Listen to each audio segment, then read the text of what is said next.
দেখুন, এটা আজকের দিনে না সবসময় একটা সাম্প্রদায়িক বিভাজনের চেষ্টা করছে, তার কারণ পলিটিক্যাল গেনের জন্য।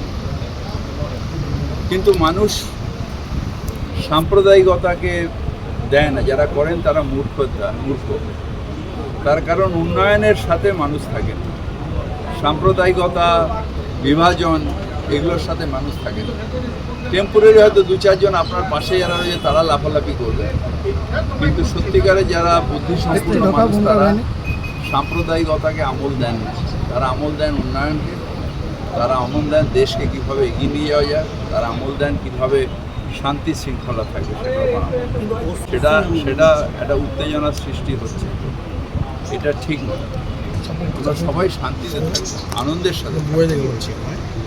এটা তো শ্রী চৈতন্যের দেশ বাংলা, এটা তো এই দেশটা আমাদের সবার আনন্দের দেশ, এই দেশটা আমাদের সবার শান্তির দেশ। এখানে আমরা ঠাকুর শ্রী শ্রী রামকৃষ্ণের দেশ, যেখানে বিশ্বাস করেন তারা যে যত মত তত পথ। এখানে এই সাম্প্রদায়িক উস্কানির কোনো স্থান নেই। যারা করছেন তারা মূর্খতা করছেন। এখানে সবাই মিলে আমরা একসাথে থাকবো এবং সবাই সাহায্য করবো, ভালোবাসবো, আনন্দে থাকবো। এটাই আজকে